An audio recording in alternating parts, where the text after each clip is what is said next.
Ya, duda o consulta, me preguntan ahí, desconectan un poquito el audio y me consultan. Ya, entonces el objetivo que vamos a tener hoy día es describir tipos de tejidos animales y vegetales, ya, y sus células en cuanto a morfología y funciones. Así que vamos a empezar a recordar algunas cosas también. Primero que nada, recordar el concepto de células madre, ya, que las células madre en este caso se dice que son células totipotenciales. ¿Qué significa que sean totipotenciales?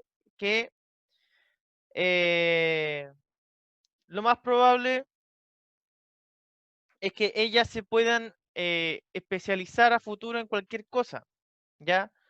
Las células madre por lo general tienen la característica de que son el inicio de todas las células que hay, ¿ya?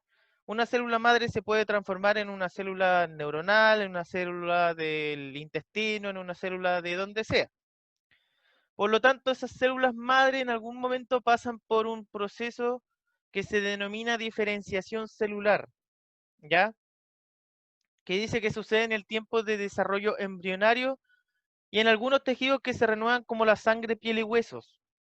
O sea que toda esta diferenciación celular comienza desde el momento en que se está creando, en otras palabras, un ser. Los tejidos con capacidad de regeneración y reparación conservan un grupo de células madres denominadas células troncales. ¿Ya? O sea, todos los tejidos van a tener cada una sus células madres. ¿Ya? Y estas células madres les podemos llamar células troncales.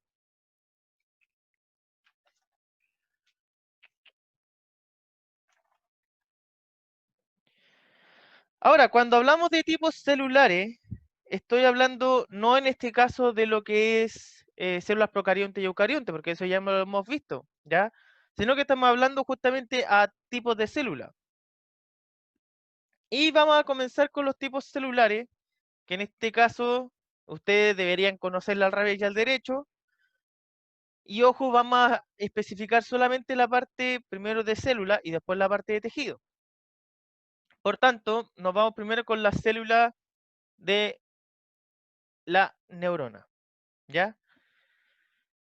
¿Quién se acuerda cuáles son las características de esta célula neuronal?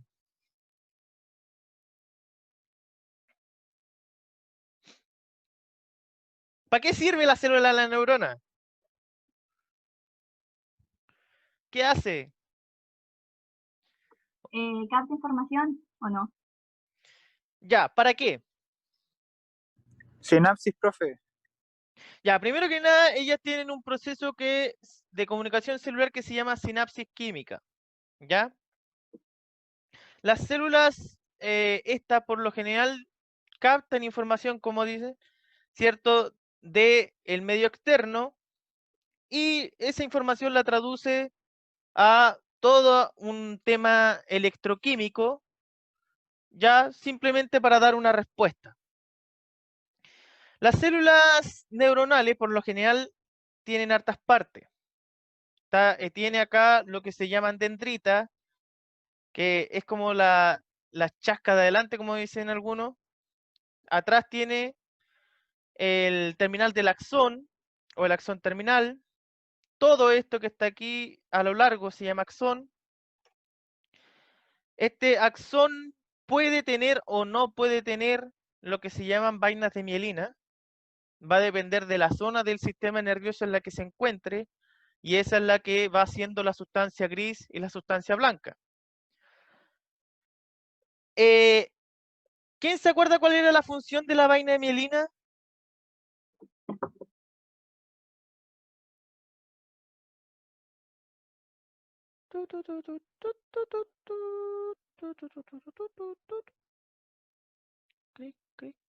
Era como una capa. ¿Qué hacía?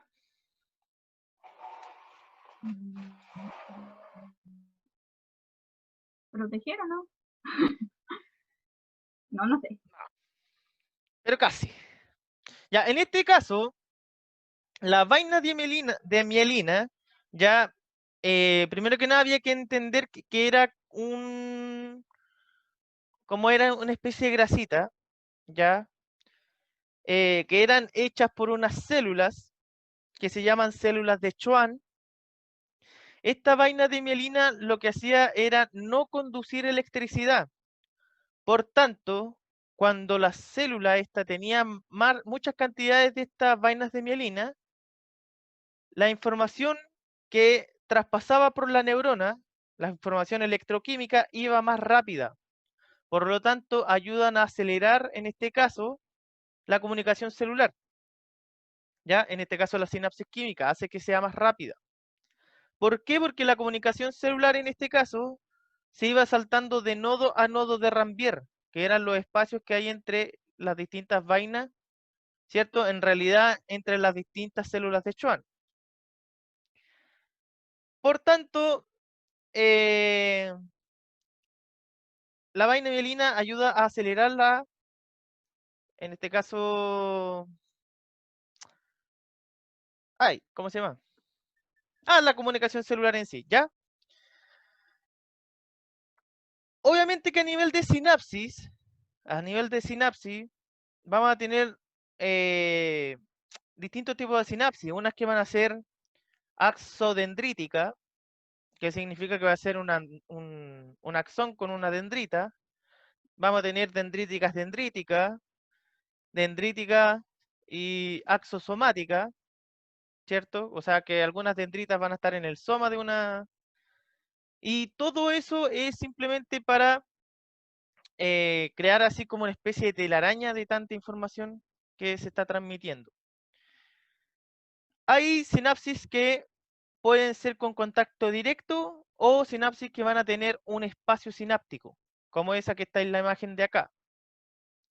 Las que son sin espacio, por lo general son mediante proteínas que se unen y van enviando información. Pero si hay un espacio presináptico, quiere decir que son mediadas por neurotransmisores y esos neurotransmisores van a tener, ¿cierto?, unos receptores específicos para aquellos neurotransmisores, ¿ya? Y esos neurotransmisores lo que hacían, ¿cierto?, era eh, empezar a que la célula reaccione con un impulso nervioso y el impulso nervioso iba acaparando todo el axón hasta llegar a la dendrita y continuar con la siguiente neurona y así sucesivamente. ¿Ya? Profe, ¿cuál era la diferencia entre el espacio sináptico y el presináptico? ¿Cómo? ¿Cuál era la diferencia entre el espacio sináptico y presináptico? Porque usted nombró los dos, por eso. Ah, no, en este caso es lo mismo. Es que resulta que Ay, uno la puede encontrar como espacio sináptico o presináptico. ¿Ya? Entonces, hablar prácticamente lo mismo. ¿Por qué se le dice espacio sináptico? Porque está entre la sinapsis. Y se le dice presináptico porque muchas veces dicen que viene previo a la sinapsis. Pero estamos hablando del mismo espacio. ¿Ya? Un juego de palabras mío. Y aparte de eso, va a tener todo lo que tiene una célula normal. ¿Ya? Lo que estamos viendo, aparato de Golgi, polirribosoma, ribosoma, aparato de Golgi, núcleo, nucleolo, membrana, mitocondria, etcétera, etcétera. Y tiene una zona que se llama cono axónico, ya que es más que nada la vueltita que va a dar antes de llegar a las dendritas. Y si lo vemos desde el punto de vista de las células de Schwann, las células de Schwann internamente va a estar llenas de microfilamentos y microtúbulos, ¿ya? Y de eso va a estar prácticamente hecho este axón. Ahí sí, ahí sí. Aparte de eso, tenemos que acordarnos también que estas células podían ser de tres tipos: unipolar, bipolar y multipolar. La unipolar en este caso significaba de que iba a tener una cosa, pero ¿qué cosa iba a tener ahí? Seba dice que es un axón, profe. Exacto. Las unipolares quiere decir que van a tener solamente un axón y a un lado va a estar en este caso el soma o cuerpo celular. Las bipolares, en este caso, el cuerpo celular va a estar a mitad, ¿cierto?, de este axón, y la multipolar es la típica neurona que ustedes conocen, ¿ya? Aparte de eso, la están acompañando células gliales, o que se denominan células acompañantes de las neuronas, donde van a tener los oligodendrocitos, la microglia, las células ependimarias, astrocitos y las células de Schwann que estábamos diciendo anteriormente. Ya las células de Schwann estábamos viendo ya que la función que tenían era, en este caso, crear vaina de mielina. Oligodendrocitos, microglia y astrocitos, cada una tiene funciones distintas, ¿ya? Por ejemplo, oligodendrocito ayuda también a crear una especie de vaina de mielina, pero ya no es la misma vaina de mielina que la que hacen las células de Schwann. La microglia, por lo general, tiene algunas funciones de defensa. Astrocito, por lo general, la función más importante es que tiene que se une a partes donde va a estar en contacto con la sangre. Y esa es como la principal función. Aparte de eso, también es parte como del sistema inmune del sistema nervioso. Y las ependimarias van a ser todas aquellas células que se van a encontrar, en este caso, que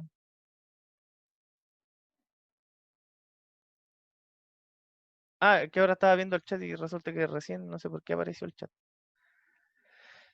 Y la célula ependimaria está diciendo que son las que se encuentran, por ejemplo, en partes como la piel o partes de revestimiento, y ahí van a ver algunas neuronas escondidas que van a tener cierta función y las vamos a ver de ahí más adelantito. Y obviamente que más adelante vamos a volver a explicar un poquito estas células gliales, pero ya formando tejido. Otras células son las musculares. Vamos a tener tres tipos de células musculares: la cardíaca, la muscular esquelética y la lisa. ¿Ya? La muscular cardíaca son partes del miocardio. Por lo tanto, le llaman células miocardíacas. Y de hecho, la célula muscular les dicen miocitos a las células musculares. Solamente que lo que va cambiando después es esquelético miocito, cardiomiocito, y así le colocan al final el cito, miocito. Ya, pero se llaman miocitos las células cardíacas, musculares. Tenemos células cardíacas, que son parte del corazón, muscular esquelética, que son todas las que nos ayudan a tener fuerza, ¿cierto? Y que nos ayudan a los movimientos voluntarios. Y la muscular lisa es la que nos ayuda en los movimientos involuntarios. Esas, por ejemplo, se encuentran en los revestimientos del estómago. Ahora la característica, por ejemplo... ¿Ah? En el diafragma, ¿es la célula muscular lisa? Muscular lisa, no.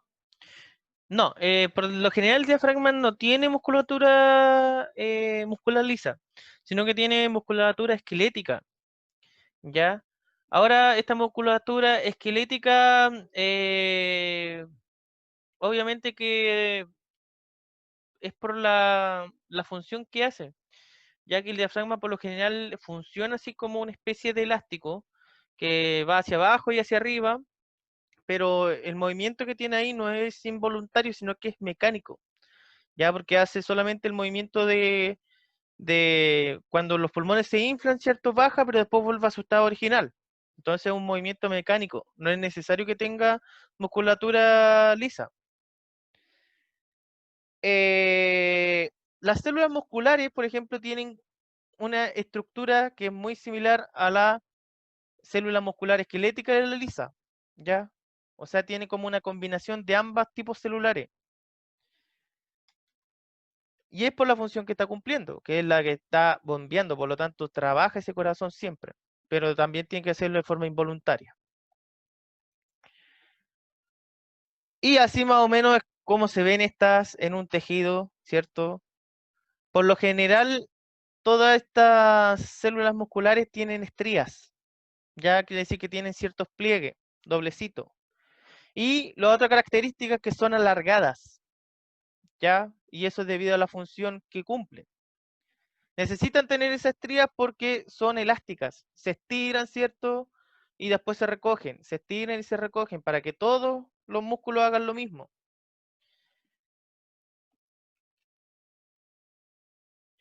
Luego tenemos células que son parte de... ¡Ay, me quedé en blanco! De la sangre. Eso era. Primero que nada, estas células se crean en la médula ósea, ya, donde se va a crear una célula madre y esa célula madre va a crear, ¿cierto? 3 grupos, los glóbulos blancos, rojos y plaquetas. Esta célula madre sanguínea, que va a crear, ¿cierto? La célula madre linfoide y mieloide, que esto el mismo esquema lo estuve viendo cuando estábamos viendo la clase anterior de sistema inmune. La célula madre mieloide va a crear en este caso los glóbulos rojos y las plaquetas, ya porque son partes de las células que van a ser netas de la parte sanguínea. Y las otras van a ser parte neta casi de la linfa. Y obviamente que todo este grupo que está abajo, que son los linfocitos, T, B, y donde van a estar los neutrófilos, eosinófilos y basófilos, que en su conjunto se les denomina granulocitos, van a ser parte de los glóbulos blancos. ¿Ya? Todo ese grupo le dicen glóbulos blancos. Y es por eso que las células de la sangre las tenemos como glóbulos blancos, glóbulos rojos y las plaquetas. ¿Ya? Ahora, los linfocitos por lo general es una célula que se está comenzando a transformar en linfocito. Lo mismo pasa con el mieloblasto, son células intermedias. Y se da bastante en los tejidos que hayan células intermedias. No es que vaya a haber una célula aquí que no hace nada y después una célula ya toda lista. No, sino que va como por capas. Va una célula que está recién naciendo, una que está empezando a crecer, otra que un poquito y hasta que llega a la final. ¿Ya? Y eso es simplemente porque se tienen que ir cuando se va muriendo una, va reemplazando a la otra que viene al tiro. Y obviamente que los granulocitos, por lo general ellos tenían ¿qué tipo de funciones? ¿Cómo funcionaban los granulocitos en general? No entendí Chiquillos, la ¿están? pregunta, profe. ¿Qué Ahí está. hacen los granulocitos en general? Sí, pero es que estaba notando un poco de eso, por eso que no sé qué hacen los granulos. Porque No, lo vimos profe, en yo la tampoco clase sé. de sistema inmune, acuérdense. Por ejemplo, ¿qué hace el neutrófilo? Que eso fue lo que le énfasis en la clase de inmune. ¿Qué hacen ellos? No me acuerdo, profe. Con F, Yo no estaba en esa clase. con F. Fa, que empiece con fa. Fagocitosis. Ellos son los que por lo general les denominan fagocitos. Por lo general ellos son fagocitarios, ¿ya? Los linfocitos B, ¿cierto? Eran los que lanzaban estos anticuerpos para decirle, oye tú, ese es el que está ahí, el que está enfermo. Y venía un Con ellos fagocito están y lo los eliminaba. macrófagos. Ahí aparecen los macrófagos igual, ¿o no? Ahí son parte de los macrófagos también los granulocitos. Si Ah, ya. macrófago, todo lo que termina en fago es porque hacen fagocitosis. Ahora la diferencia va en cómo se come a las cosas, ¿ya? Y obviamente que acá tenemos linfocito B, linfocito T y linfocito citolítico natural, que era como el linfocito cooperador, el que después se transformaba en linfocito de memoria, ¿ya? Y obviamente que cuando yo les decía el tema de los neutrófilos, monocitos y eosinófilos, que eran por el tema del color, es porque así se ven en un microscopio. Por ejemplo, ahí está un neutrófilo y tiene una zona bastante oscura al medio. El monocito por lo general es grande, pero no tiene un solo color. El eosinófilo es como que tuviese dos cosas internas, Los hematíes son súper pálidos al verlo al microscopio, las plaquetas son súper pequeñas. Ahora, hablando de plaquetas, ¿qué función tienen las plaquetas? No, es como reconstruir, o es como curar una idea que nosotros tengamos, por ejemplo. Son Correcto. las que hacen las costas. Esos son las plaquetas. Las plaquetas por lo general son células que coagulan la sangre. O sea, gracias a las plaquetas nosotros cuando nos hacemos una herida no nos estamos desangrando completamente. Si no, hay personas que no tienen plaqueta, tienen un problema, y que, por ejemplo, si se llegan a hacer una pequeña herida, se pueden morir, ya porque no se detiene la sangre. En cambio, las plaquetas, ellas son las que comienzan a que la sangre coagule, ¿cierto? Y después van cerrando esa zona donde está la herida y se va poniendo una costra y va quedando ahí una zona en donde se va a empezar a regenerar tejido. Y uno que lo que hace es quita la costra y vuelve de nuevo al tema. Tenemos las células óseas, y las células óseas por lo general son de este tipo. Vamos a tener una osteogénica, que en este caso es una célula madre que se va a convertir futuramente en una célula ósea. Luego tenemos un intermedio, que son los osteoblastos, que ese después se va a transformar en osteocito. El osteoblasto dice son responsables del crecimiento y remodelación de la matriz ósea.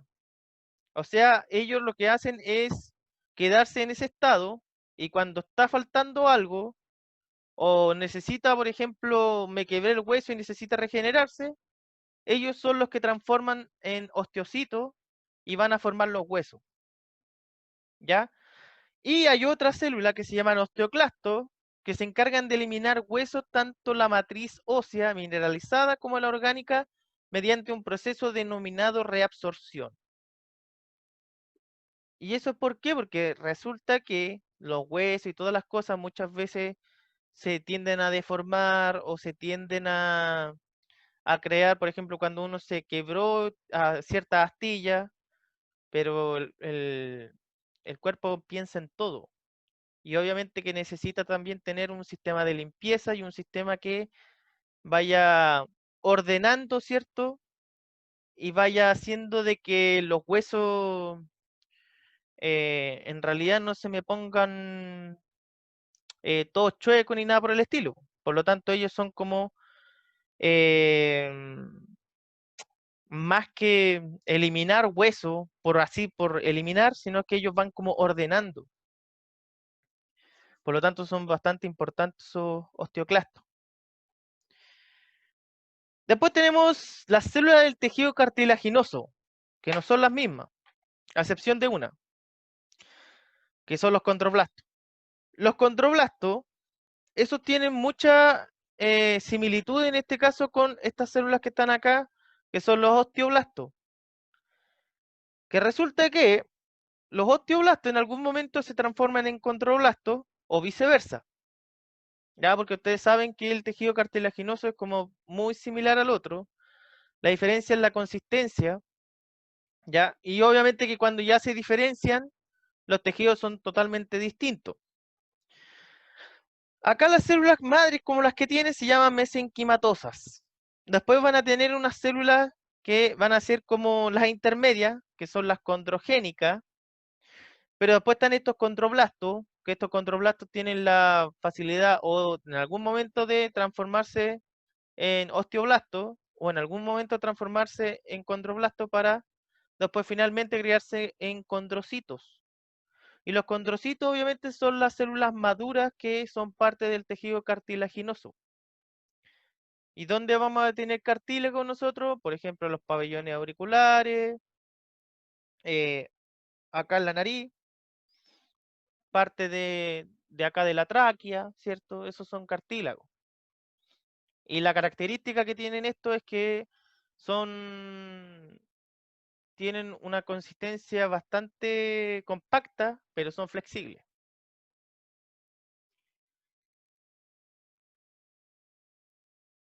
Luego tenemos las células glandulares. Las células glandulares por sí solas se llaman células caliciformes, ¿ya? lo que hacen estas, cuando están solitas, las células caliciformes, es secretar una sustancia que se llama mucina, ¿ya? La mucina, posteriormente, cuando se mezcla con agua, se transforma en moco o mocus, ¿ya? Dependiendo de la zona de donde esté, ¿cierto? Por ejemplo, si está aquí en las narices, mocus nasal. Las células glandulares, por lo general, trabajan todas en conjunto, ¿ya? Y estas van creando las distintas glándulas que nosotros conocemos. Y de esa glándula vamos a tener una que son exocrina y la otra que son endocrina. ¿Cuál es la diferencia entre una exocrina y endocrina? Una libera, otra no. ¿Cómo? ¿Qué se Que escuchó? una libera y la otra no me acuerdo bien lo que es. O sea, pero era lo contrario, pero no me acuerdo cómo decirlo. ¿Pero qué libera? Porque las dos cosas liberan, ¿ah? La importancia está en qué cosa libera y a dónde la libera. ¿No es oxígeno la sangre, mister? El que transporta el oxígeno en la sangre es, en este caso, el eritrocito, el glóbulo rojo. Acuérdense, tienen unas glándulas exocrinas que son las que, por lo general, tienen sustancias fuera del cuerpo. Y cuando hablamos de sustancia, por ejemplo, cuando sale el sudor, cuando sale el mocus, por lo general esos son glándulas exocrinas. Liberan sustancias que me van a ayudar a proteger al cuerpo, me van a ayudar a que la temperatura no se eleve, eh, van a responder frente a un patógeno, etcétera. Y las endocrinas, esas van a ser las que van a estar liberando unas sustancias eh, de tipo proteínica o lipídica que se llaman hormonas, ¿ya? Y si ustedes se acuerdan de esa materia de segundo medio, habían un montón de hormonas y cada una tenía sus funciones. Y en algún momento vamos a tener que repasarlas también, ¿ya? Y obviamente que ellos lo que hacían era vertir ciertas de estas hormonas al torrente sanguíneo. Por lo tanto, estas tienen conexión con el torrente sanguíneo. Luego tenemos los tipos celulares de la epidermis, que en este caso vendría siendo la piel. Primero que nada tenemos los queratinocitos, queratinocitos, ¿ya? Que es la capa más externa de la piel. Ya, ¿qué pasa acá? Ellos lo que hacen es tener la función de proteger, nada más. Luego tenemos las células de Merkel. Merkel, ¿ya? Que por lo general esa que está de forma azulita acá abajo, ya es como, si se fijan, tiene como chasquita. Y es simplemente porque esa es una célula que es dendrítica. ¿Qué significa que sea dendrítica? Que en este caso es parte del sistema nervioso. En esa zona es por lo general donde está la mayor agudeza táctil. ¿Qué significa eso? Que por lo general esas células son las que se encuentran cercanas a las llamas de los dedos, por ejemplo, y que pueden sentir las cosas del exterior, ¿ya? Y pueden mandar información rápidamente.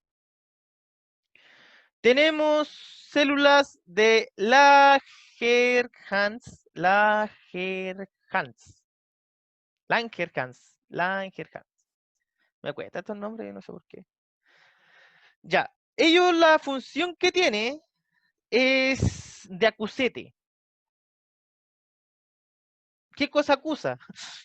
Acusa cuando llega, en este caso, un patógeno y es el primero que está alertando al sistema inmune de que van a ingresar patógenos. Por lo tanto, también es una célula pseudodendrítica. O sea, es como entre neuronal y no.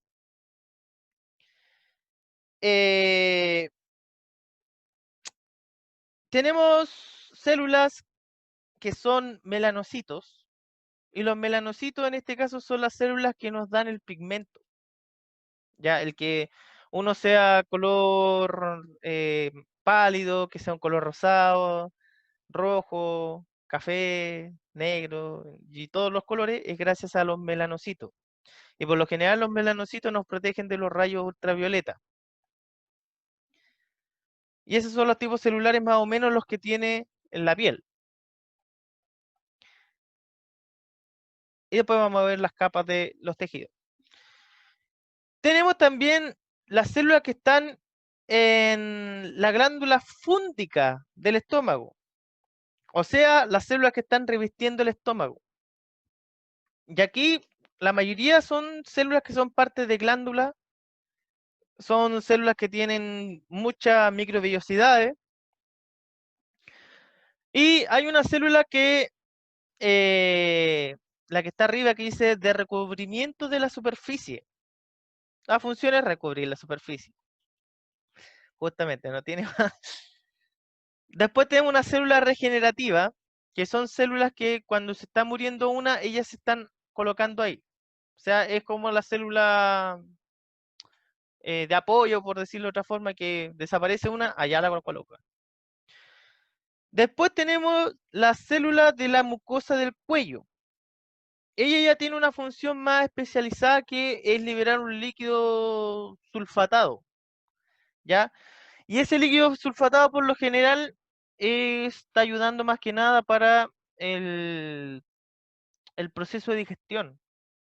Y de hecho, todas estas de aquí hacia abajo están ayudando a la digestión de las paredes, de las cosas que están yendo al estómago.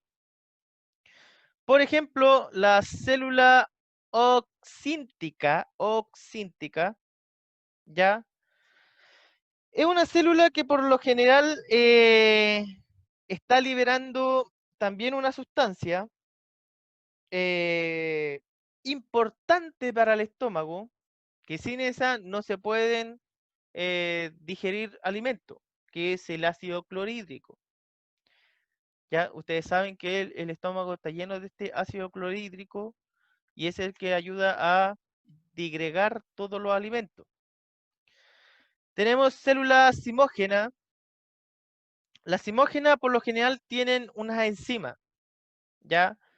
Y son enzimas que degradan cosas, como por ejemplo la lipasa, que ahí está para la degradación, en este caso de lípidos.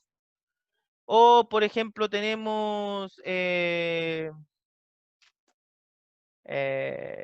¿cuál otra? Quimiosina. Hay otra que libera, porque esas liberan harta enzima. La quimiosina, por ejemplo, son las que están en contacto con con los leucocitos. Y renina, que también ayuda, ¿cierto?, a un poquito al sistema inmune, a que no lleguen patógenos a esa zona. Y tenemos las células enteroendocrinas. Las células enteroendocrinas, por lo general, son células que están en contacto directo con el sistema nervioso y hormonas del sistema, con la hormona, mejor dicho, ¿ya? También liberan sustancias, porque por lo general todas estas que están aquí van a liberar sustancias, y estas sustancias son parte para la digestión de los alimentos. Y es por eso que estas células por lo general se van juntando unas a otras en una glándula gástrica, ¿ya? Y esa glándula gástrica, ¿cierto?, es la que va a estar internamente y va a estar segregando cosas constantemente. ¿Había una pregunta, algo? ¿Duda hasta ahí? Sí, Mr. Carlos dice, profe, ¿qué pasaba cuando la célula regenerativa no se regeneraba lo suficiente rápido y el ácido dañaba la pared del estómago? Eso pregunta Carlos. ¿Repito o no? Ay, No, obviamente que ya. si por ese motivo hay una falla, ¿cierto?, y no se están regenerando las células del estómago, obviamente que empieza a romperse las paredes del estómago. Y eso es una enfermedad. ¿Cómo se llama esa enfermedad por lo general cuando se empieza a romper el estómago? Que es súper común. Que hoy en día todos andan con ese malestar y que si no se cuida puede pasar a cáncer de ¿Es la estómago. acidez? No es la acidez. ¿Gastritis? ¿Gastritis, mister, o no? No, va más allá todavía. Pucha. Va más allá todavía. ¿Úlceras nerviosas? Las úlceras. Ay, bien. Así como estamos nosotros ahora. Todas las úlceras por lo general son que se está empezando a dañar ya las células que están ahí. Y eso obviamente ¿qué quiere decir? Que no se están, hay una herida. Ya, una úlcera es una verdadera herida. Si no se están regenerando las células, comienzan a herirse. Empieza el tejido a herirse. Ahora cuando llega a una necrosis, eso es peligroso. Ya, porque ha llegado límites donde realmente se rompe el estómago y si no alcanzaron a operarlo a tiempo, se muere la persona. Por eso hay que tener demasiado cuidado, sobre todo cuando dicen que tienes principio de úlcera o vas a tener una úlcera o ya la tienes pero es de pequeño tamaño y te dan indicaciones de que no tienes que comer esto, no tienes que comer lo otro, hay que hacer caso. Porque uno puede empeorar los niveles del ácido clorhídrico y ahí la acidez ni la aguanto, como se dice. ¿Ya? Ya, hasta esta parte, dudas, consulta, porque eran las células. Ahora vamos a ver qué pasa con los tejidos.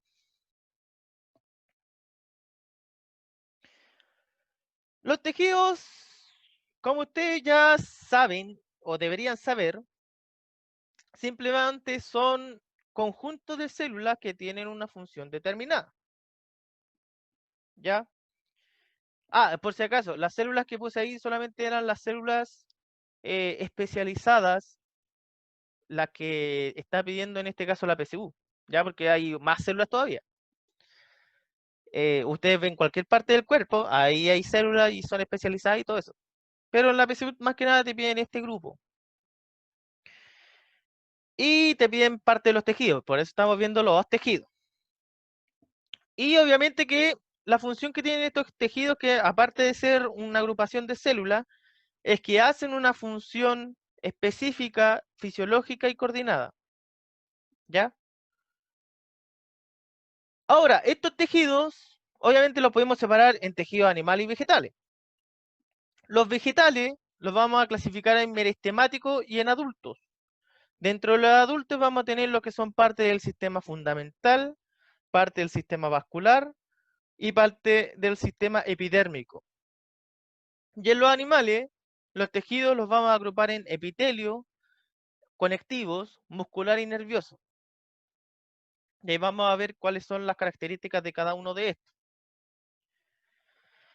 Los tejidos vegetales, ¿cierto? Estábamos acá, meristemático y adulto. Ahora esta parte, estamos hablando de los tejidos adultos. Acá en los tejidos adultos vamos a tener el sistema fundamental, los tejidos epidérmicos y los tejidos de conducción. Dentro del sistema fundamental vamos a tener uno que se llama parénquima, que eso va a depender de la planta, va a depender de todo eso y desempeña funciones diferentes. Tejidos de sostén que son el colénquima y esclerénquima. Vamos a tener epidérmicos, donde va a estar la epidermis y la peridermis. Y la peridermis dice que son con plantas con crecimiento secundario. Por lo tanto, sabemos que ahora que hay plantas con un crecimiento primario y uno secundario. Y ahí les voy a decir cuál es la diferencia. Y el tejido de conducción, que es el floema y el xilema. Y vamos viendo cada uno de estos. Los meristemáticos se llaman, por lo general, todos los tejidos de las plantas que se les dice meristema es porque tiene, en este caso, un tipo de células, ¿ya? Que la principal característica es que está en constante crecimiento, ¿ya? Y está por lo general creciendo, creándose células nuevas. El crecimiento puede ser hacia arriba, en longitud, o hacia los lados, en grosor. ¿ya? Por lo tanto, tenemos meristemos primarios y tenemos meristemos secundarios. Los primarios son en longitud y los secundarios en grosor. ¿Dónde voy a encontrar los que están creciendo en longitud? Por lo general en las yemas apicales o axiales. La yema es la parte de la punta de la planta y las axiales son las yemas de crecimiento que están a los lados, cuando van creciendo las hojitas. Y donde más voy a encontrar en las raíces. En las raíces hay bastante tejido meristemático. Y en grosor, por lo general los meristemas están creando lo que son el xilema y floema y van creando todos los otros tejidos, porque van creciendo en grosor. Ahora, si hablamos en un árbol grande, ellos son los que están siendo parte de los anillos de crecimiento del árbol. Ya, los meristemas primarios, bueno, los meristemas primarios, que son de crecimiento en longitud, habíamos dicho que eran apicales, también los intercalares, por lo tanto están en los extremos de la raíz y el tallo, y en la base de rama, las yemas y brote, son como esos que se encuentran ahí al lado derecho, ya. Eso que está al lado derecho por lo general es el extremo de una raíz, ya que va a tener una zona que se llama cofia o caliptra, que son células que todavía no son diferenciadas y se están comenzando a crear. Una zona de proliferación donde ahí están comenzando pero a crearse las células, y es por eso que hay hartos puntitos porque son demasiados núcleos los que están juntitos. Los meristemas secundarios, ellos son los encargados de ir creando el sistema vascular, el xilema y floema. Ayudan a crecer en grosor a la planta. Y las zonas donde se está realmente creando este xilema y floema se llama cambium vascular. Por lo general, cuando en las plantas hablan de cambium, estamos hablando de tejido meristemático. ¿Ya? O sea, es una zona donde está creciendo tejido. Y si es hacia el exterior, o sea, para el lado de la corteza, estamos hablando del floema. Si hablamos que es para adentro, estamos hablando de xilema. A partir de estos cambios, que son estos anillos de crecimiento, ahí es donde se van creando año tras año, ¿cierto? Y va creciendo los árboles, por ejemplo, en grosor. Ahora, una planta, por ejemplo, un apio o cualquier otra planta verde, si uno la parte y la ve por el microscopio, es lo mismo que cuando uno corta un tronco de un árbol, con la diferencia que va a ver la misma estructura, pero en color verde. Un día, a ver si pueden hacer la prueba, ¿cierto? Vean un tronco de un árbol y después vean uno de esos en el microscopio. Y se van a ver exactamente igual, que van a aparecer como que estuviera anillos de crecimiento y van a ver una zona donde van a tener una zona con células más juntitas, otras con más grandes y otras más separadas. Tenemos acá esta parte del cambium suberoso o felógeno, ya que esto ya es para las plantas que tienen tejido secundario, crecimiento meristemático secundario, que por lo general son las plantas leñosas. Esas son las que tienen ese tipo de crecimiento. Hacia el exterior va a crear lo que se llama suberocorcho y hacia el interior el parénquima cortical o felodermis. Lo que se llama suberocorcho es lo que comúnmente la gente dice la corteza del árbol, que se caracteriza por ser células que están petrificadas, o sea, murieron y se van como agrupando unas con otras. Y estaba hablando que este cambio suberoso es un otro cambio que está en la parte más externa, que para un lado va a crear lo que es corteza, que se llama suberocorcho, y para el otro lado va a seguir creciendo la planta. Cada una de las capas que va teniendo estos árboles tienen nombres, por si acaso.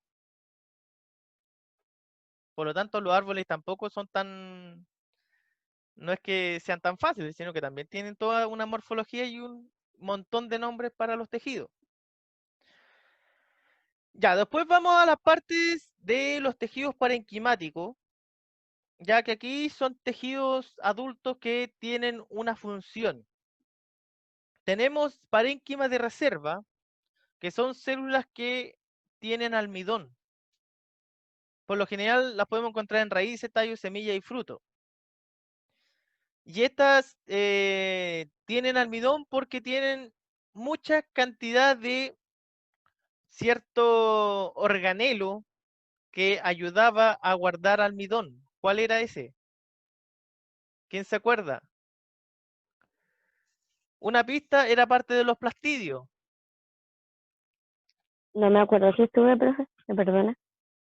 No, no la perdono. Los chiquillos, el Seba no se acuerda, la Araceli, el Pancho, el Joaquín. ¿Cómo era, profe? ¿Cómo se llama el organelo que estaba encargado de reservar almidón en las plantas? Que era parte de los plastidios. ¿No era centriola? No, porque era No parte de los plastidios. era vacuola o cloroplastos. ¿Cómo no escuché? Porque se escuchó medio... No era vacuola o cloroplastos. No. Ota. Aunque a veces la vacuola también puede tener una reserva, pero no. Hay un Pero no. Hay un organelo que se llama amiloplasto, que era parte de los... Era parte, ¿cierto?, de los plastidios. ¿Se acuerdan de los plastidios? Esos que se iban cambiando, tenían cierta plasticidad. Dentro de eso estaba el cloroplasto. Y hay uno que tenía reserva de almidón, que se llama amiloplasto. Hay otros que tienen reserva de aceite, que se llaman oleoplasto. Otros que tenían reserva de proteína, que se llamaban proteinoplasto. ¿Ya? Obviamente que estas células de reserva tienen esas grandes cantidades de ese organelo. Tenemos un parénquima acuífero, que eso es para las plantas xerofíticas, las que acumulan agua, los cactus, ¿ya? Que son células especializadas y más allá de las vacuolas, es toda la célula prácticamente especializada en guardar agua. Tenemos el parénquima clorofílico, que eso no es mucho que hablar. ¿Por qué? Porque ahí están las células encargadas de la fotosíntesis. Células que están ricas en cloroplasto. Tenemos parénquima aerífero, que son células, o sea, son tejidos que van a tener espacios. Y esos espacios es justamente para que vaya ingresando y circulando los gases. Y así las plantas tengan un proceso de aireación de los órganos. El segundo grupo que había eran los tejidos de sostén, que eran dos tipos. ¿Cuáles eran esos tipos? Que uno se llamaba colénquima y el otro el esclerénquima. El colénquima dice que está hecho por células parenquimáticas vivas.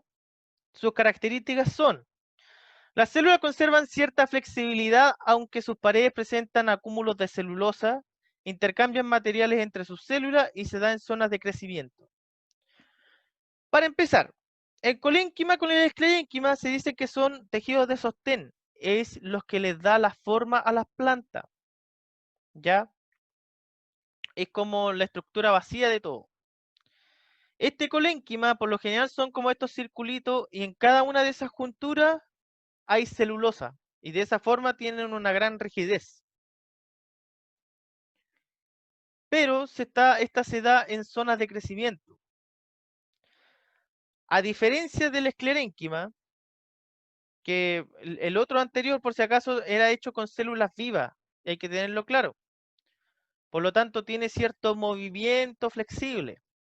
En cambio, el esclerénquima, este está hecho con células petrosas o esclereidas. ¿Qué tipo de células son esas? Células muertas, ¿ya? Células que se murieron y se van aplastando unas con otras. Y se van formando, en este caso, como una especie de costra. Y esas costras son lignificadas, o sea, tienen lignina. Y esto también se pueden encontrar en las cáscaras de la fruta. Las cáscaras de la fruta, la parte externa, se dice que son células muertas, ¿ya? Y de esa forma van protegiendo a la fruta.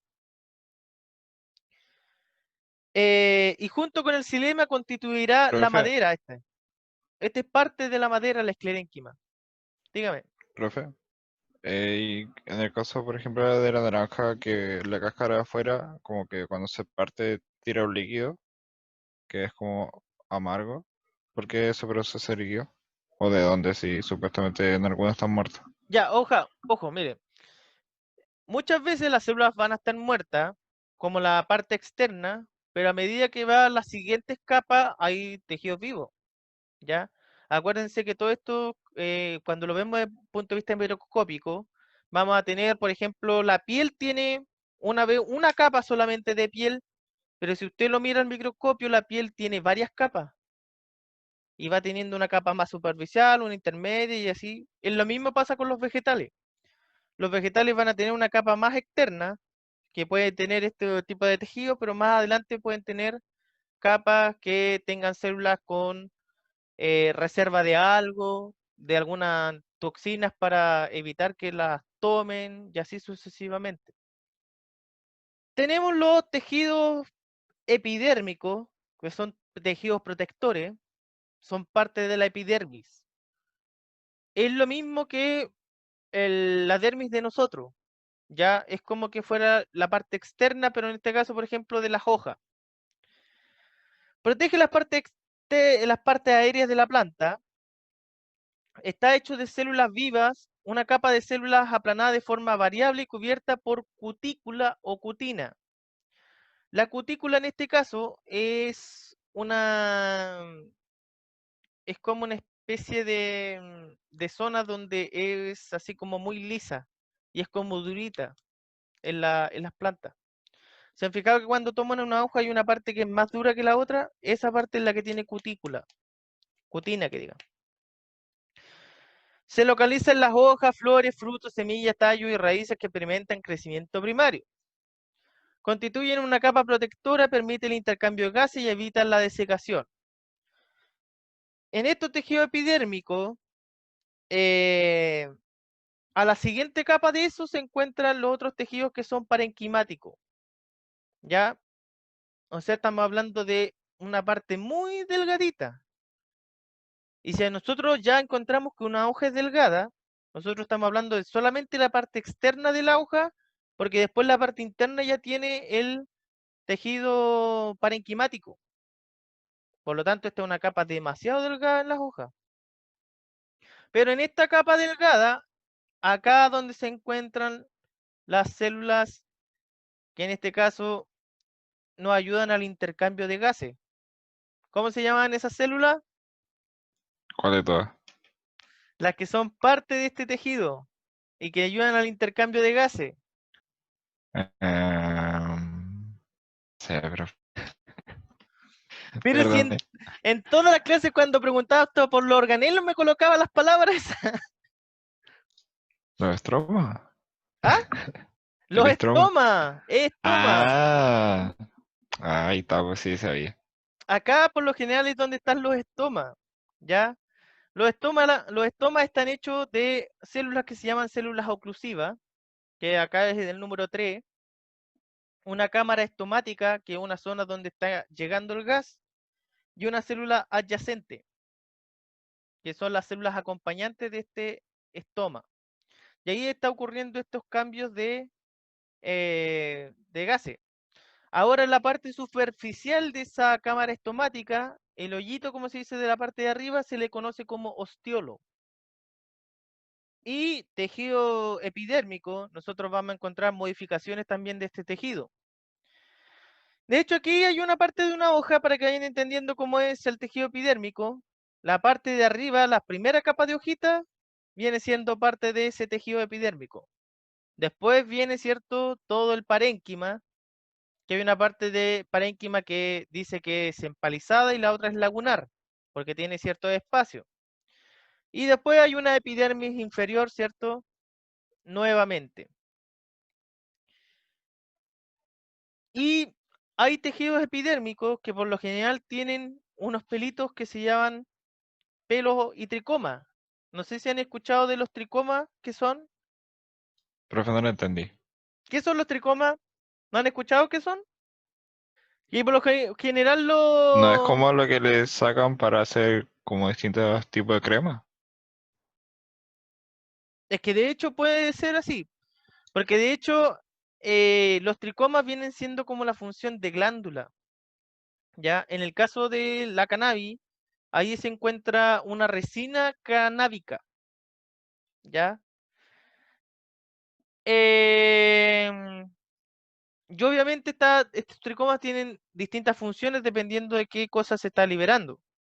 Hay tricomas que tienen la función glandular de solamente tener una resina para poder proteger la parte externa de, de los agentes o sea, los cambios ambientales. O pueden haber tricomas que, en este caso, liberan una sustancia que sea media tóxica. Que, por ejemplo, cuando venga algún depredador o alguna persona, lo toque y empieza a tener urticaria o alguna cosa rara. Después tenemos el tejido suberoso, suberocorcho, que es tejido externo, corteza, ¿ya? Está hecho por células muertas de pared gruesa y recubiertas de suberina. Forma corteza, raíces y tallos con crecimiento secundario.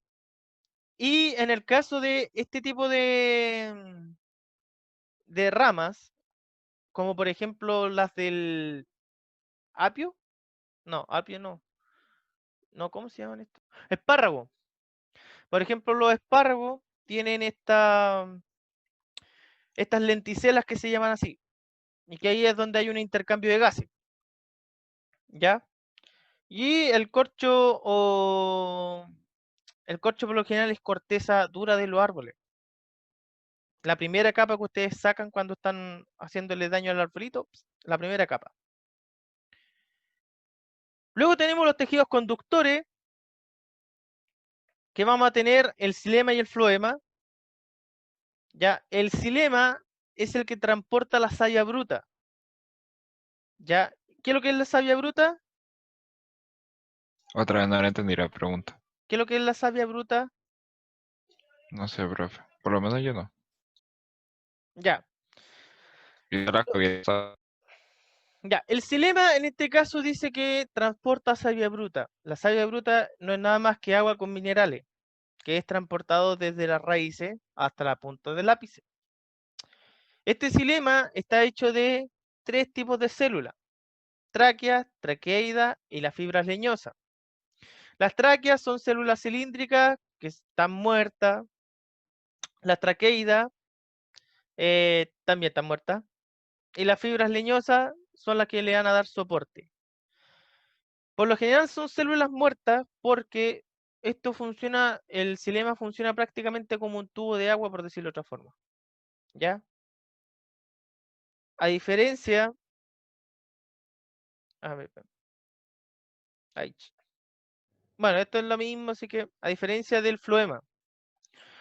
El floema transporta la savia elaborada, o sea, los componentes de la fotosíntesis. Agua con azúcar, prácticamente. Y aquí va a tener células vivas, pero las características de estas células es que no tienen núcleo. ¿Ya? Pero están vivas. ¿Por Pero qué no? no tienen un núcleo definido. Y es por la función que están cumpliendo. Que también están formando tubos que se llaman tubos cribosos. ¿Ya? Y por ejemplo, ellos tienen una célula anexa y una célula viva pero sin núcleo. Y por ejemplo, las células anexas le están entregando materiales, proteínas y cosas a la célula que no tiene nada, no tiene núcleo. Y de esa forma, este floema controla un poquito la cantidad de savia elaborada que se va transportando.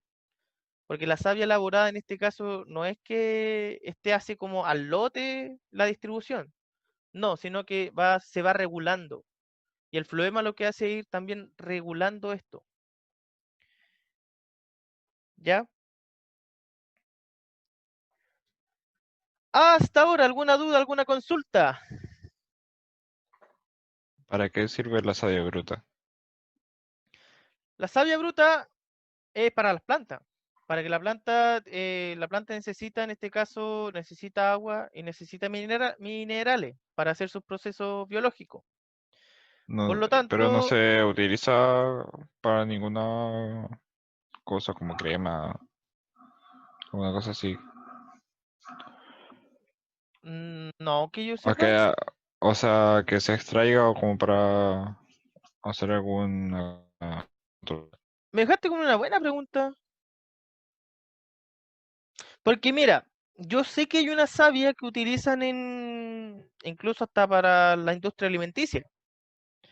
Pero ahora me dejaste con la duda si es la savia elaborada o es la savia bruta. O puede ser ambas. Ya, eso lo voy a investigar, ¿ah? No me había puesto a pensar en eso. Ya, pero hasta ahora, dudas, consultas. No, ¿Seguros? Porque hasta ahora lo único que hicimos fue una cosmovisión de las células en general y después nos fuimos especificando las células vegetales.